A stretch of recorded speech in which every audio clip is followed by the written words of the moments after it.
Hey guys, welcome back to the channel. I'm Destiny and I still haven't changed the channel name, so I have no clue what it's gonna be. So if anybody has any ideas, yeah, let me know. Today's topic is gonna be marriage and relationships, and basically like I have 6 key points that I feel like can help people's relationships and marriage become better. I was actually reading a blog. It actually gave me an idea for this video because I was actually reading a blog of a girl that I went to high school with. She has like, I don't even know if it's like a marriage or relationship blog, but that's what she wrote about. And it like really intrigued me because some of the points that she brought up, like I really agreed with. And then some of them like I felt like I could add to. So that's why I'm adding to it today.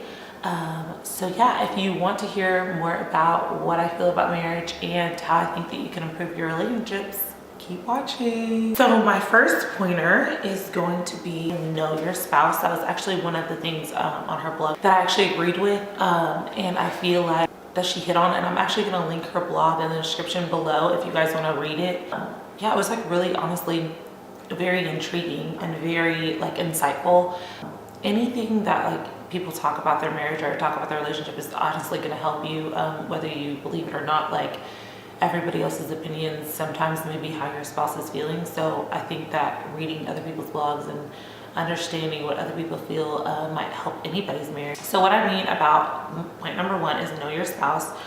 You should know them, know things that no one else will ever know about them. You should know them to the extent of it almost being scary, like things that they would never want to tell anybody else. Or you should know what makes them mad, you should know what makes them happy, you should know what makes them angry. Just know, because you want to work at not doing those things, like not making them angry, not making them mad, or you want to work at making them happy. You want to know what makes them excited.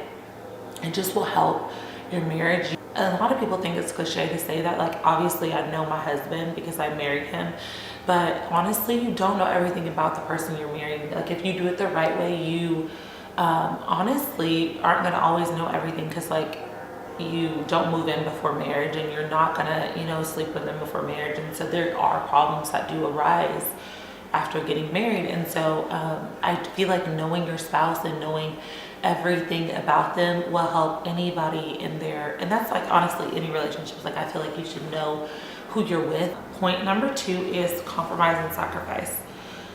So my points under this is like not buying that juice he doesn't like. So if he doesn't like lemonade but you love lemonade, like buy something that like you both like. Cooking something that you both like. So don't just cook, okay, if he doesn't like spaghetti but you do, don't just cook spaghetti and say okay, you're on your own. Like obviously compromise. You can't always get your way, like meaning that like sometimes it's not always all about you, and you have to realize that in a relationship and marriage. Be able to realize that you can't always get your way, and realize that as a team you have to make decisions, and it's not always going to be the way you want it to go, because it's not always about you. So you kind of have to compromise, like always thinking it's about you, and realize that it's like about your relationship at the point. And compromise sometimes means giving up something or extending oneself for the better of your relationship. And that's so true. Like sometimes you're going to have to compromise and sacrifice things that obviously you don't want to, and that could be like giving up a subscription that your husband doesn't want you to have, or it's just like so many different things that you might have to sacrifice or compromise. And it's really important that you do those things, even if you don't think that you should. You do need to, like it's definitely, and it will help a lot if you compromise and sacrifice things. Number 3, point number 3, marriage is work. Let's just always be honest. It's not a walk in the park. I'm definitely not an expert at marriage. That's number 1. I'm just gonna let you guys know that now. Not an expert in marriage, not an expert at relationships, but I get a lot of like, what's the secret? Like how have you been with him for 9 years, almost 9 years, and like are still with him and are still consistent, and it's not a problem. And I think it's because we honestly learned each other, and with me and him it's different because we grew together. Like I met him when I was 14, so now I'm 23, so I've definitely grown with him. And so I feel like we grew up together. There's no secret though. Like, I don't feel like there's any secret. There's points that help our relationship, but I don't feel like there's a secret. So that's number one that I want you guys to know. But marriage is work. I have actually a quote: a good marriage requires time, it requires effort.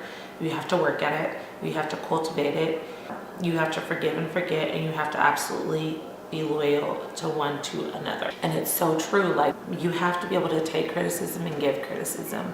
And that is a part of the working area. I know that doesn't seem like it, but it's like work. Like, you have to think about these things. Like, criticism, you're like, what? Why would you have to even worry about criticism? It's important. Like, you have to be able to tell your spouse, hey, like, we're about to go out in public. I don't think that that's like a good look for you. Or if they ask you, like, yeah, babe, I don't think it's cute. Like, I think that you should maybe change. I think you may need to go rebrush your teeth. Or, hey, babe, like, maybe you should add some deodorant. You know, like, things like that. And you have to be able to take that as well. Like, hey, Destiny, I think maybe you should try a different shirt. Or, hey, like, I don't really like when you wear that shirt. I don't think it looks that great on you. Like, you have to be able to take criticism. And I know that that is so weird, but it's so freaking true. You have to be able to take it, and especially from your spouse.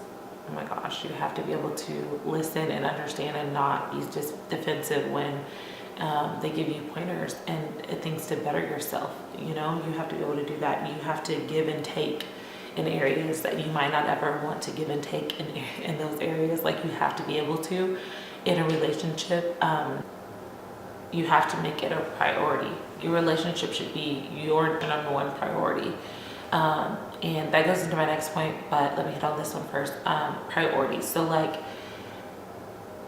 if that's making date nights, if that's, you know, just going out to eat one day a week, or if that's, you know, watching a movie once a week, or if that means sitting at the table and actually eating and actually asking about each other's day every day, it's a priority. You want your mate to feel loved. You want them to feel cared about, and you want them to feel like you want to hang out with them. You know, you don't want them to feel like that they're just there and they're just like everybody else, but you're just married to them. Like, you have to make your marriage and your relationship a priority.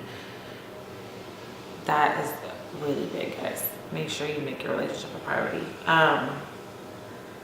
Because sometimes, let me just be honest, sometimes you get in this rut where you're busy, he's busy, or she's busy, and you forget to make your relationship a priority.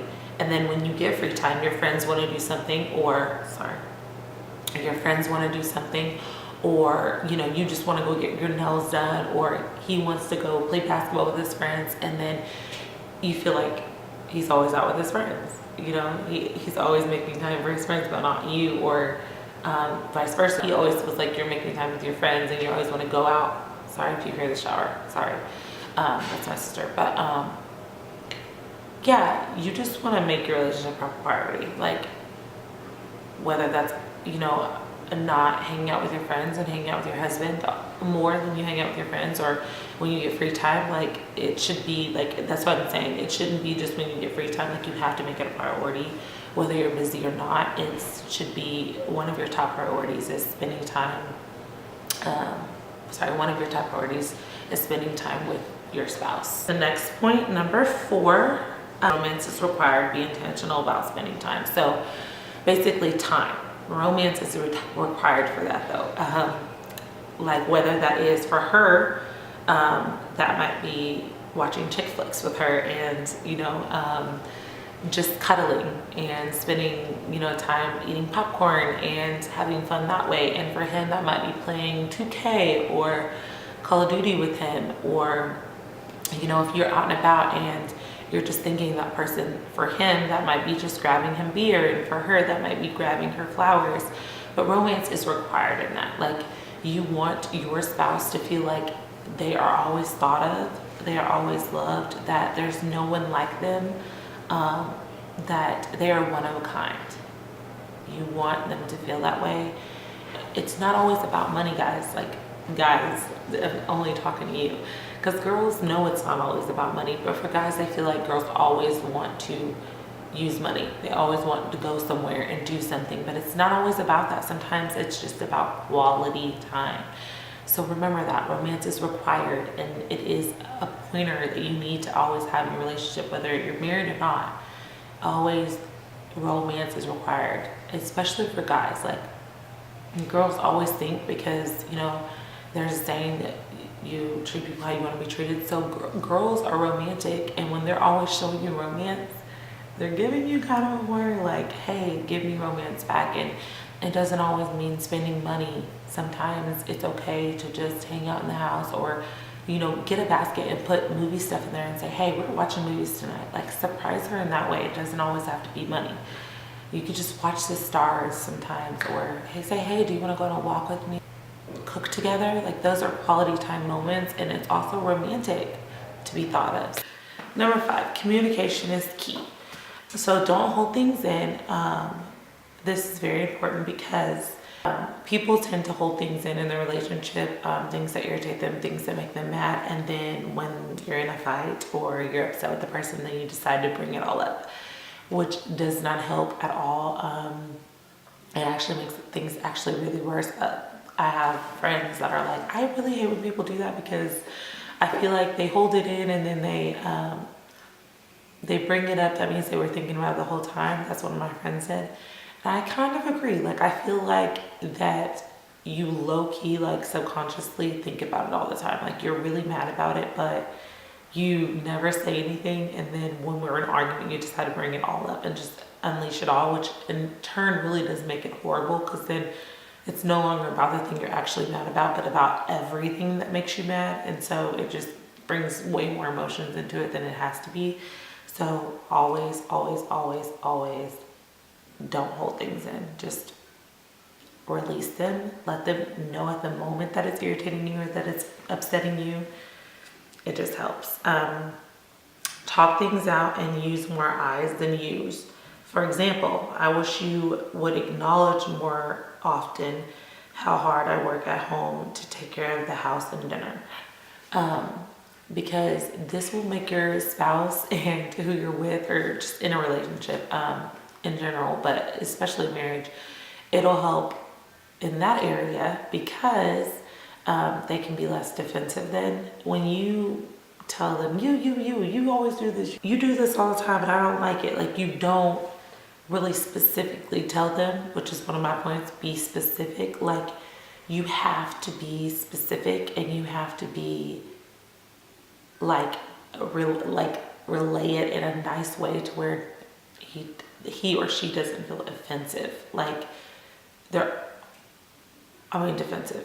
Yeah, doesn't feel defensive, because they're automatically going to feel like when you're coming to somebody with something, this is in any relationship, even friendships, like when you're coming to somebody with something and you're immediately telling them they're doing something wrong, they're immediately going to be defensive.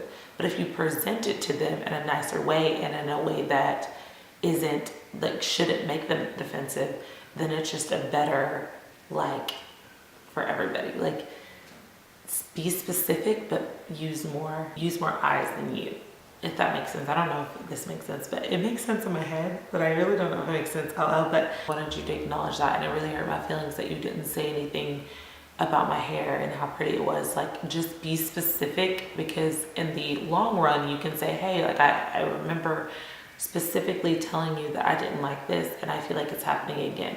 So this will just help in that area as well. Just be specific about what is bothering you, and it will help tremendously. With communication, you also have to be a good listener.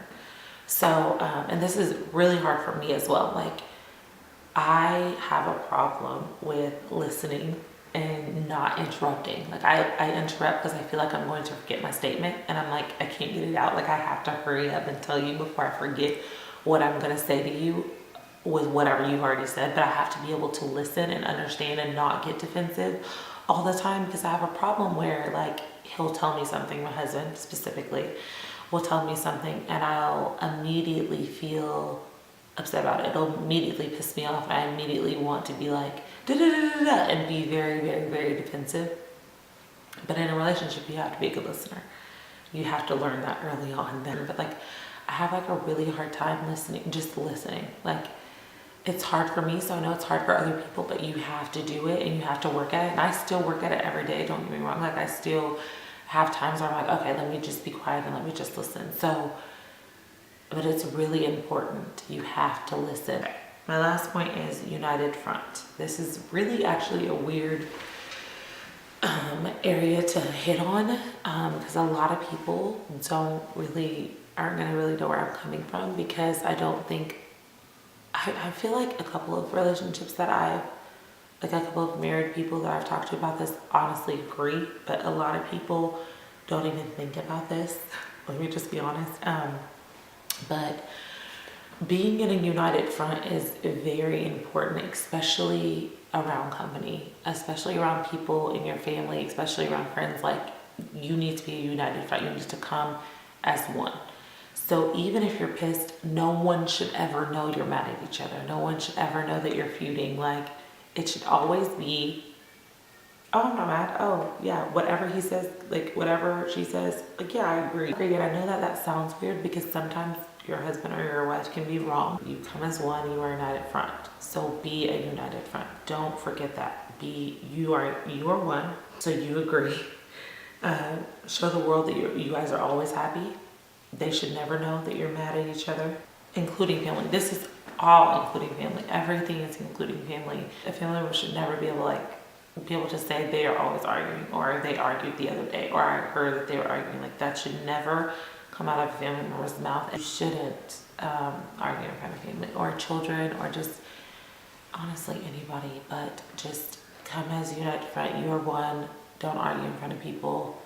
You're always happy. Your relationship's happy-go-lucky. It just, none of the outside world should be in your marriage. It is only you and the person you're with, and so it should never, ever be a problem. Okay? You should always, always, always come as a united front.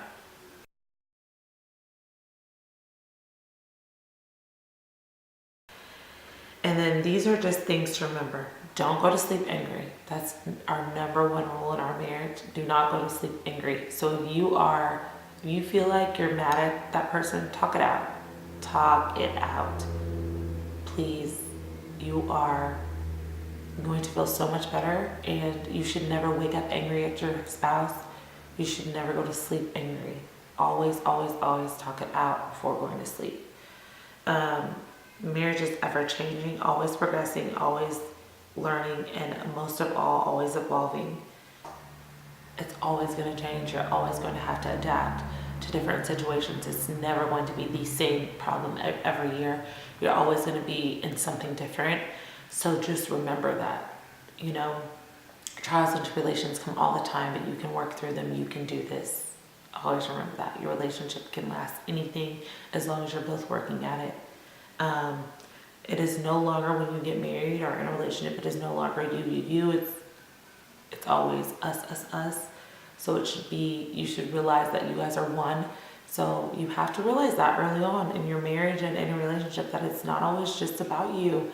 And so that again comes with compromise and everything like that.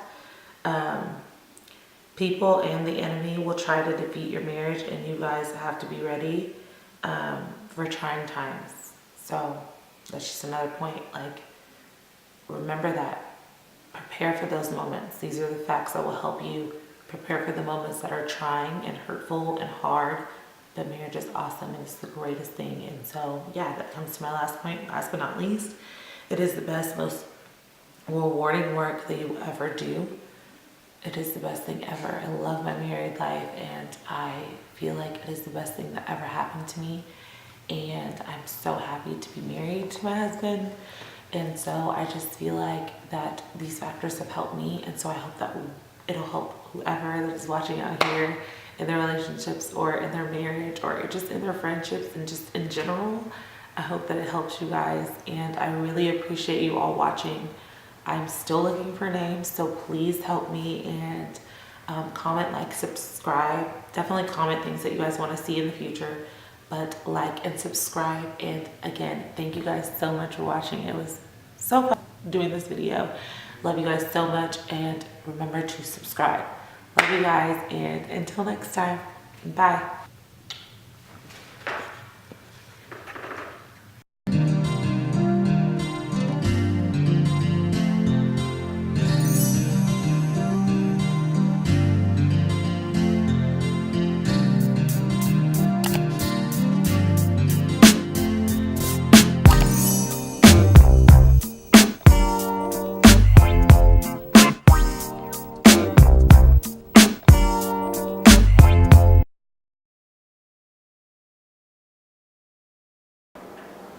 want to let you guys know that I live with roommates. So if you hear anything in the background, it's totally not me.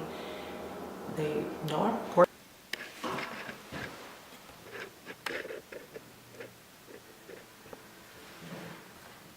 Yes? Okay. Hey guys. Okay. Make sure. Last time I started the video, I had lipstick on my teeth, so this time, make sure that I have no lipstick on my teeth. Okay. I'm so weird. Let's just be honest. I'm pretty weird.